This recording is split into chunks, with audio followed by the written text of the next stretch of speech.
So you may recall back in 2016 and in 2020 when Trump ran both times that will he accept the outcome of the election nomination?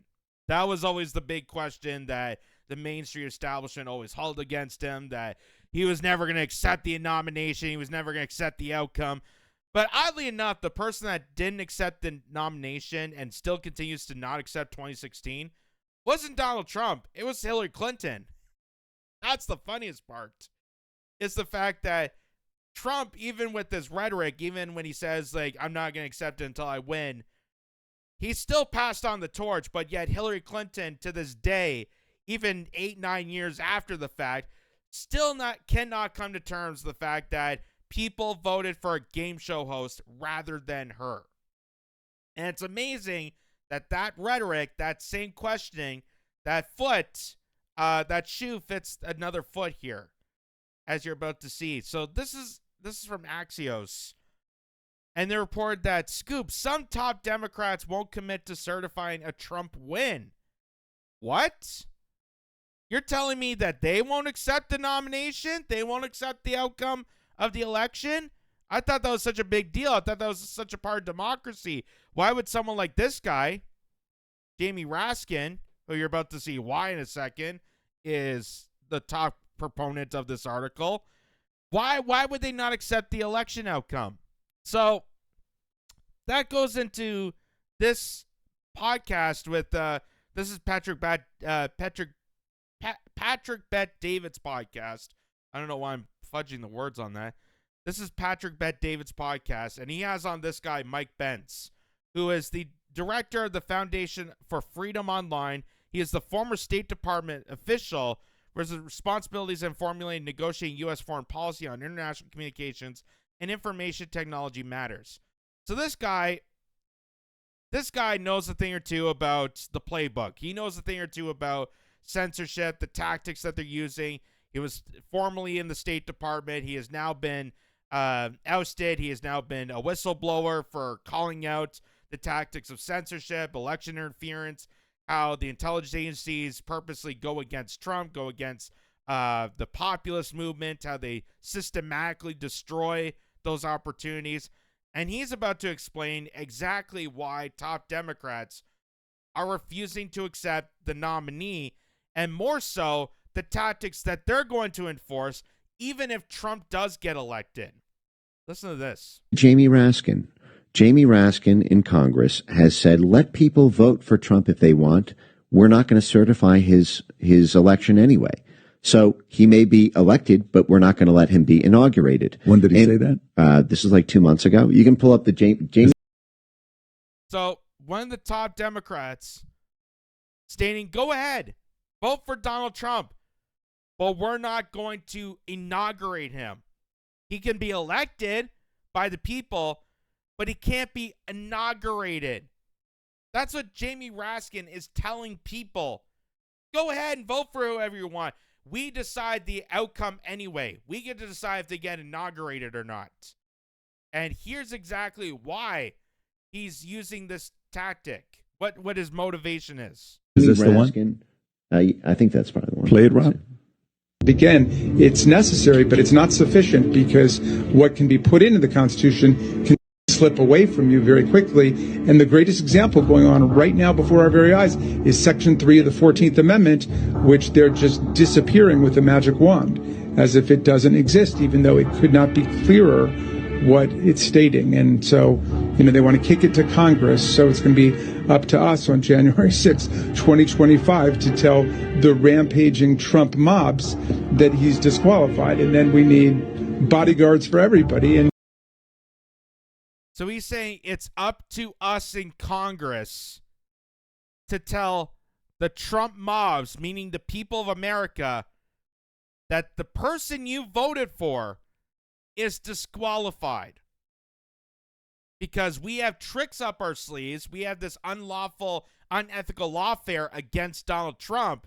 All the trumped-up charges, all the convictions, the January 6th Fedsurrection that we have tied up towards him, that we can use to attack him, that even if he gets nominated, he will still not become president. because of people like him using dirty tactics, undemocratic tactics to slam against the people, slam against the whims of the people. Civil war conditions, all because the 9 justices, not all of them, but these justices who have not many cases to look at every year, not that much work to do, a huge staff, great protection, simply do not want to do their job and interpret what the great 14th Amendment means. And I'm glad that Sherilyn's creating her new center so we can bring that. And he also mentions about having bodyguards, how there's going to be a civil war tension, which is something that the establishment always wanted to do. The establishment always craves on the divide of our people, divide of people, the divisiveness. They crave that so much. Why? Because the more we're divided, the more we get angry at each other and start attacking our neighbors or friends or members of the community, the more we attack each other, the more that distracts us away from the real attackers, the real people, the real perpetrators that oppress us every single day. And that's people like Jamie Raskin here telling you, you gotta wake up for the Civil War. You gotta prep up for the Civil War because we're gonna disqualify your candidate in a democratic election by making up trumped up charges and then using that as an excuse to then disqualify him using the 14th Amendment. And Mike Pence is going to explain how shameful and dirty, unethical this tactic is. So if you go to my X handle and you type in provoke breakdown, you're going to see that he referenced basically they're going to provoke a breakdown on January 6th.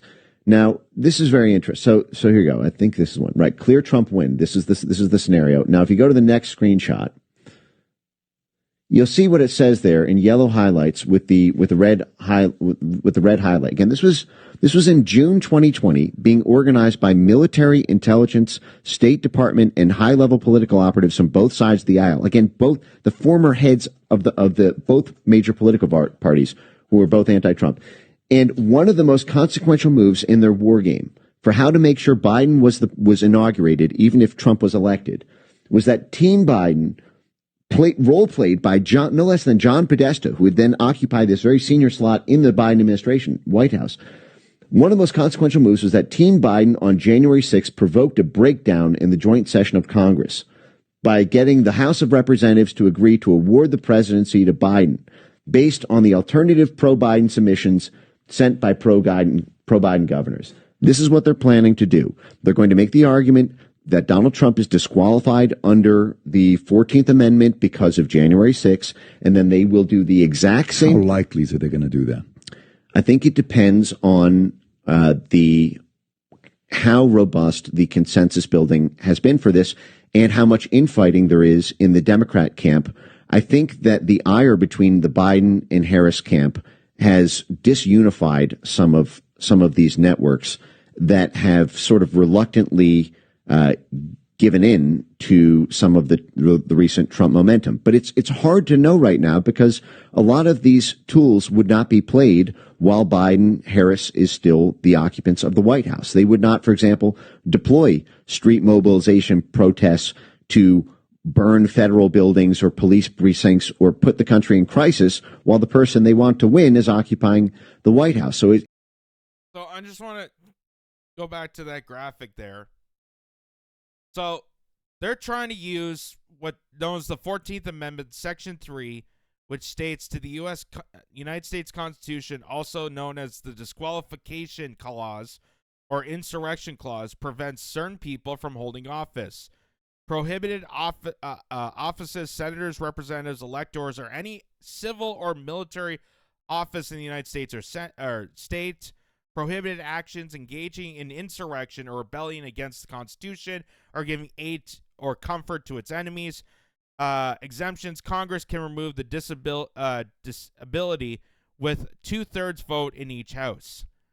So the fact that they're trying to use the January 6th, which was completely fabricated by FBI installments, by secret intelligence, the fact that both sides, both Democrats and Republicans that were anti-Trump, purposely coordinated a stunt showcasing that there was a bunch of armed men breaking in and stealing your democracy on January 6th in pajama bottoms and buffalo hats when they forgot to bring the guns, when they forgot to actually do anything. And when they got into the office, they got into the Capitol building, they went around like it was a parade. They went around like it was a tour guide. They had cops doing selfies with the people that broke into the Capitol building. This was all staged from the get-go. They had January 6th there to try to disqualify him then. Now they can use that opportunity, that same opportunity, to disqualify Trump from even getting inaugurated, even if he's elected. Even if he's elected. So even if he gets the votes on Tuesday, November 5th, by the time January comes around, he might not even get into office. And this is how sickening this is.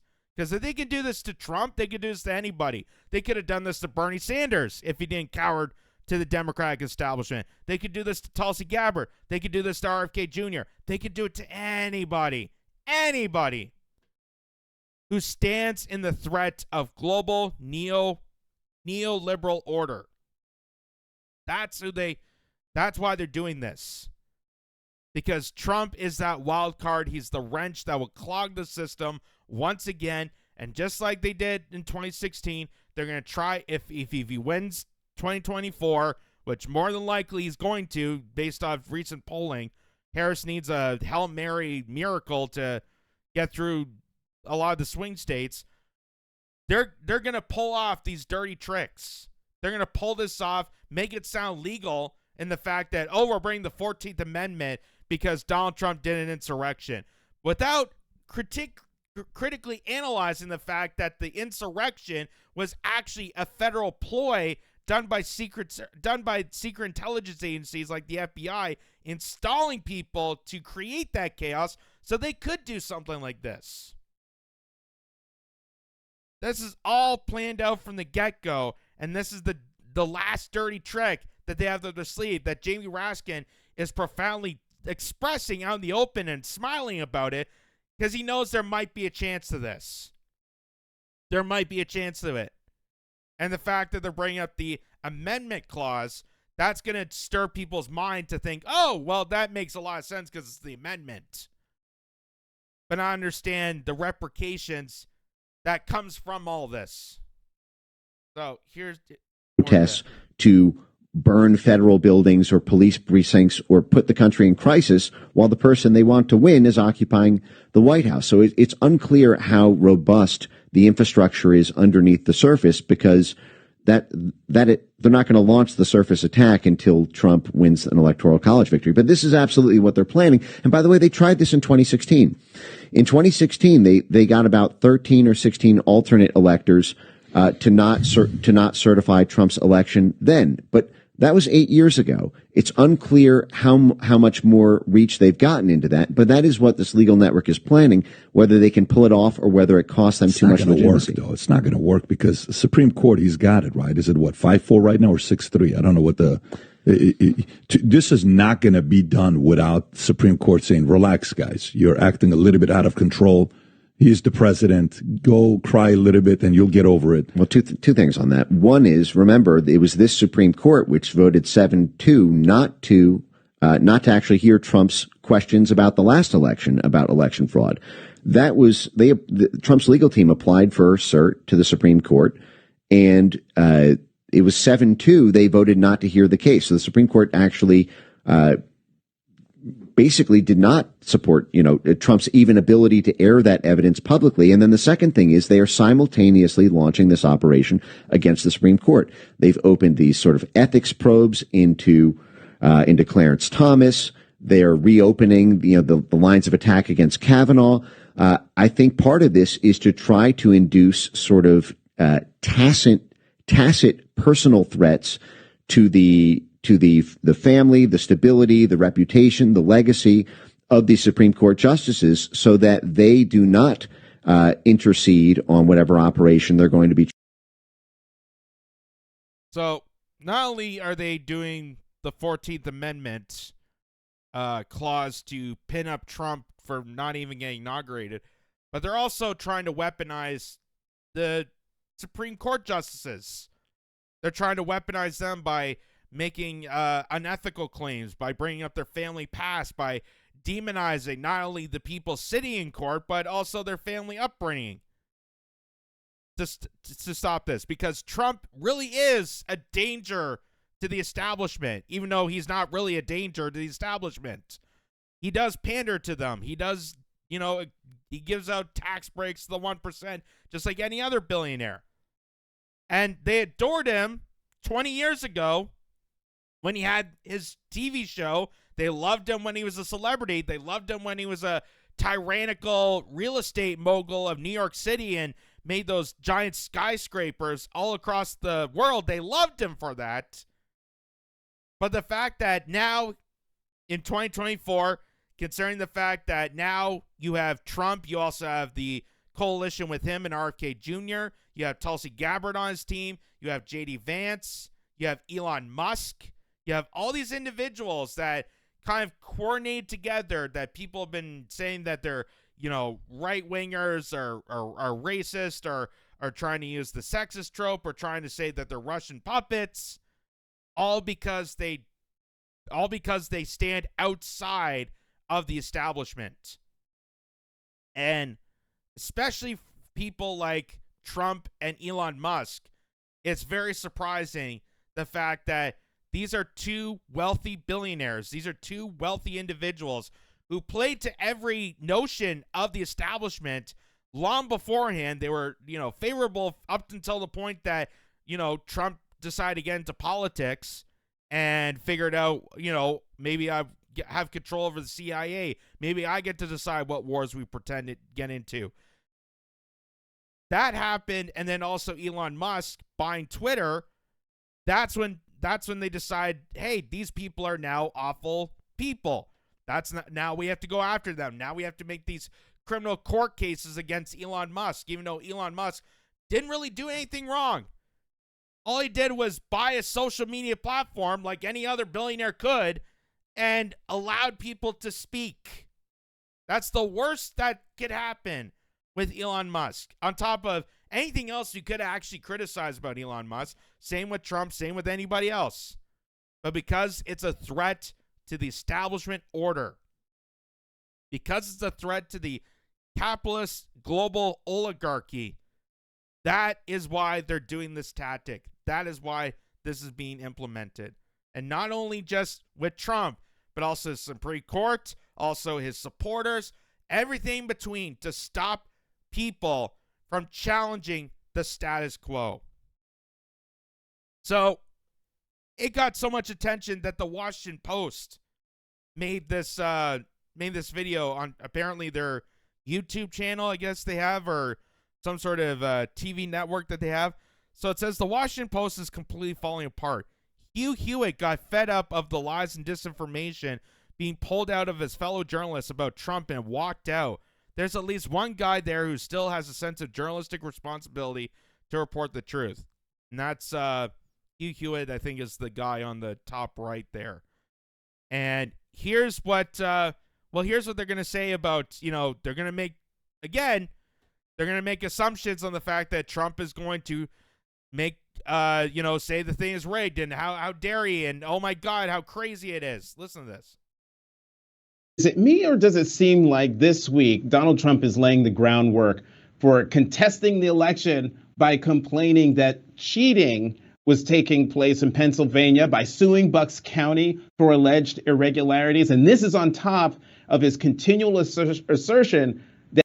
Which, by the way, in the last video, we showed that there was cops closing the polling ballot stations early. They can't do that. They can't do that. They're closing way in the early morning or early afternoon before the closing date, before the closing time of early voter access. They can't do that. But cops were doing this in Pennsylvania. That if he loses, it's because of cheating. Yeah, he's been laying the groundwork for this, just not in the last week, but in the last umpty-ump months. No election can be fair in Donald Trump's mind, unless Donald Trump wins it. And I think we are. Notice the real journalistic ethics of, yeah, well, of course he's doing it. Of course.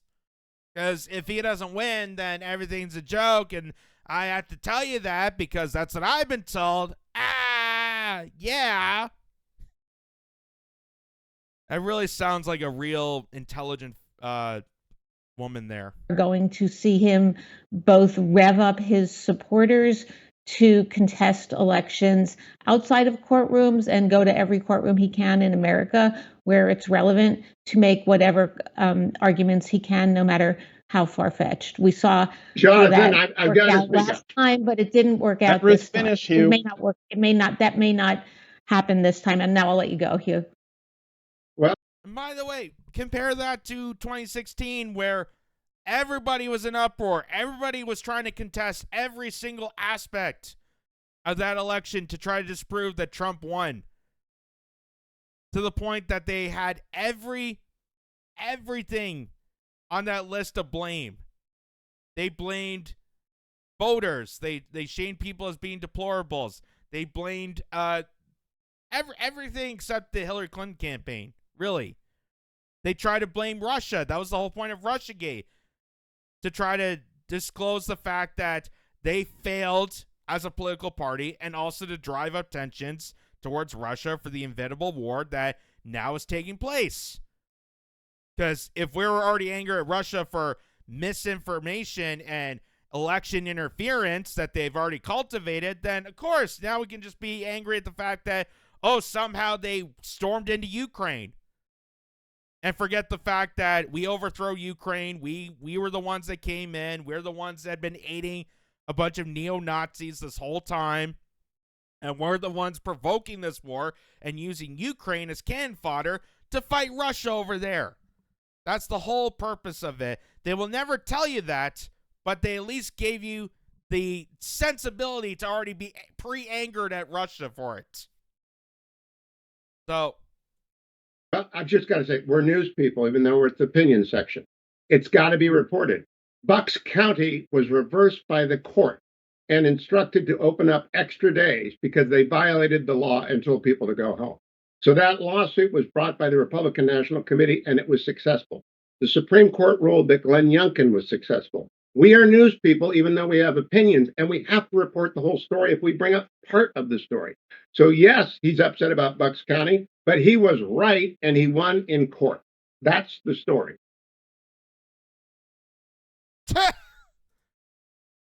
So now the host doesn't know what to do with that. Oh, you made a good point. Want to see that again? That smooth transition? Part of the story.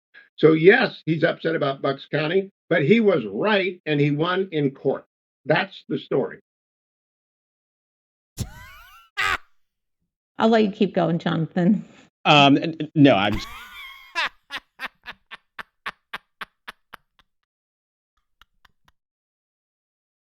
Oh, that's how you know you lost that argument. Okay. John, I'll let you go. I'll let you figure this out. Oh, I didn't want to go, but that's incredible that came from this guy at the Washington Post, which you know for a fact we probably won't see much of him anymore after making accurate points in the fact that yes, there was jurisdiction in the fact that they were compiling and interfering in the voting process in Pennsylvania. We just showed you pictures and video of officers who were blocking people from entering in to cast their ballots. Like, it's not rocket science. We've all seen it. I don't appreciate being lectured about reporting when many times you come here saying lots of things that aren't. I won't come back, Jonathan. I'm done. But I'm done. This is the most unfair election ad I have ever been a part of. You guys are working. That's fine. I'm done. So, Ruth, you wrote a column this week ending with this line, and actually, I think this is perfect. We're going to put it on the screen. You wrote, "You want to know the stakes of this election? Not only democracy, but decency." Talk more about that, Ruth. So,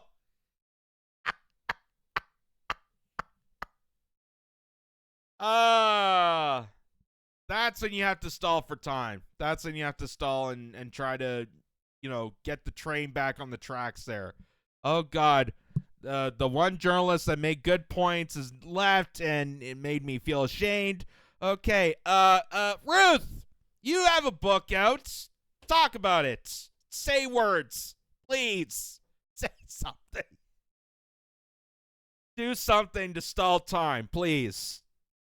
I don't want people to take the moment to recognize what an asshole I am. Oh, please, say words. Say words. This is funny. Okay, I'm collecting myself. Oh, Ruth froze. Ruth is frozen. So hang in there, everyone. We're going to see if we can try to get Ruth back to this very. We're gonna get Ruth back in a moment. This is First Look, Washington Post Live's nonstop shop for news and analysis, and Ruth is back. So I'm going to read that quote back again from your column, Ruth, where you wrote, "You want to know the stakes of this election? Not only democracy, but decency." Okay, we lost her again. Everybody, if you've been watching First Look, you know that these conversations can be interesting, contentious. You just saw Hugh Hewitt leave. Democracy dies in darkness, folks. And so is apparently the production value of this. I first of all, I couldn't believe the Washington Post has their own live feed, like their own television channel, to make these stupid assertions. And then the fact that a contributing editor there, Hugh Hewitt, had to make the just obvious point of the fact that we saw it on social media. They did the jurisdictions. They took it to court. The court found that the cops were there to dismantle people from taking part in their electoral process. There was interference in Pennsylvania. Don't try to make these assertions about Trump. We know that throughout the last 20 years or so, there's been some sort of election interference. I mean, we can go back to the early 2000s and talk about that. We can talk about how the democratic process in America is such a joke because there is no democracy. There is no democracy. It's the illusion of choice. It's the illusion to make you feel like you actually have a part or a say in how things run. But really, in the end, you have no voice. You have no choice. You have an oligarchy that runs and functions against you, that systematically abuses you for its own whims, for its own gains. And the reason you don't know that is because the mainstream media will never report on that, because then that would cause you to actually think about it. And thinking about it is dangerous. Curiosity is just a dangerous thing, folks. That's why it's good to have that censorship notion just comfort you like a blanket. That's hilarious. And to top that off, this is probably one of the best quotes to make people understand why Trump is very important in this election, is the fact that this guy, who you're going to find out, says if Trump becomes president again in 2024, it will be the final death blow to what remains of the global order. Now, this guy here, Yuval Harari, he's not only an Israeli historian, but he's also next in line of being the contributed leader of the World Economic Forum. So the fact that this guy is stating that we can't have a President Trump again because it affects the global order of things, I think that's kind of a selling point for Trump at this point. That's not so much a threat. That's a selling point. The fact that, oh my God, it may disrupt the WEF's agenda.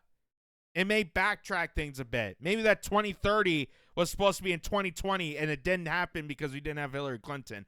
So now, we got to backtrack that even further. We got to fight even harder to try to gain more control of you. Like that right there is a selling point. That's a selling argument for Trump, not against. Just on that alone, the fact that this guy, part of the WEF, Israeli historian, medievalist, who's trying to change the rhetoric for pro-Zionism to take over the globe and infiltrate, Judaism and other religions and cultures to cultivate towards Zionism. Like, this guy is the cream of the crop of evil. And the fact that he is stating that Trump is going to be a blow to this global neoliberal world order that's been cultivated for years, that's a selling point. I'm on board. I'm on board for that.